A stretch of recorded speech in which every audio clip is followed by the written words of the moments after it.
皆さんこんにちは。東京ベジライフのなつきです。今日はプラントベースグルテンフリーのお好み焼きを作っていきます。まずはお好み焼きには欠かせないマヨネーズを作っていきましょう。ブレンダーに豆乳1/2カップと塩小さじ1/2を入れて、油1/2カップを何回かに分けてブレンダーにかけて混ぜ合わせていきます。油はオリーブオイルを使うと綺麗な黄色に色づきますが、オリーブオイルは特有の香りがあるので無香料の油と混ぜて使うといいです。あとはお好みのお酢小さじ4を加えてブレンダーにかければ出来上がり。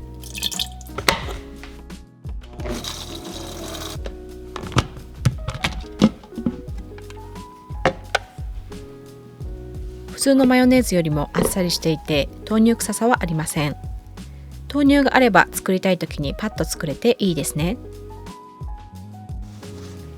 今日のお好み焼きはグルテンフリーということで、大和芋をすりおろして生地にしていきます。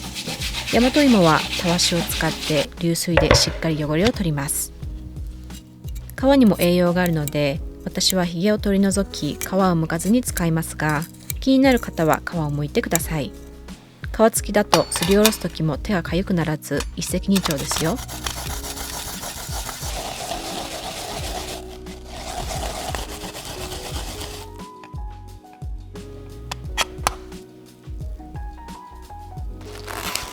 お好み焼きに欠かせないキャベツは 0.5 センチ幅の粗いみじん切りにします。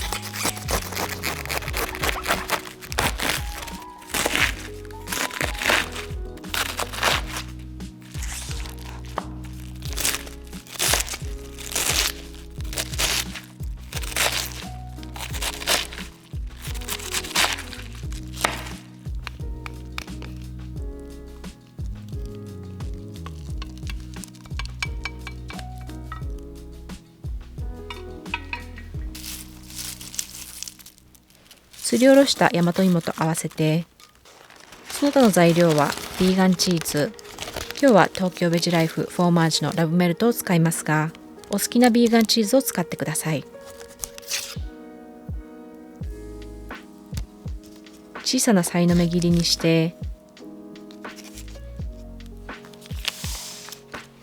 お餅も入れます。同じく小さなさいの目切りにします。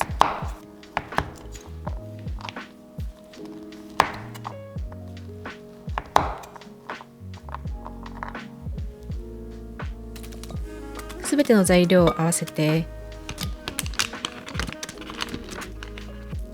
しいたけの粉小さじ1と塩1つまみを加えて混ぜ合わせます。しいたけの粉を使うと味の深みが増しますが、なければ入れなくても大丈夫です。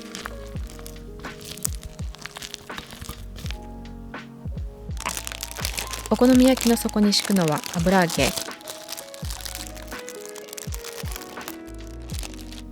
1枚を5等分して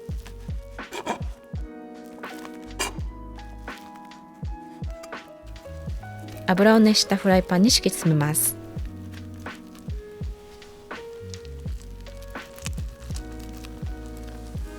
上に生地を乗せて弱火で油揚げがカリカリになるまで数分焼きます。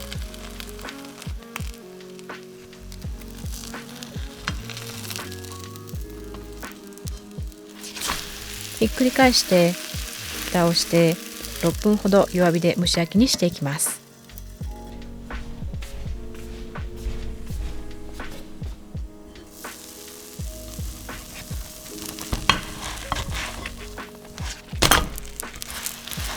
ひっくり返したら中濃ソースまたはお好み焼きソースをたっぷりと塗ります。私は地元スーパーの鶴屋さんのものを使っていますが、中濃ソースは植物性食材のみでできたものが多いので、概要欄にいくつかリンクを貼っておきますね。青のりを散らし、作っておいたマヨネーズをのせます。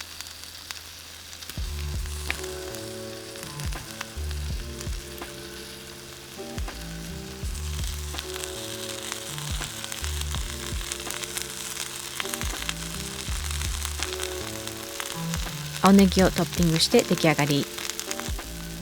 ソースが焦げるとてもいい香りがキッチンを包んでいます。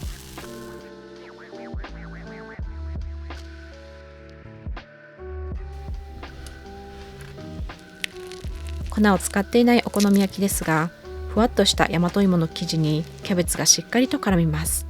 ビーガンチーズとお餅もとてもいいアクセントになっています。今日の夜ご飯はこれで決まり。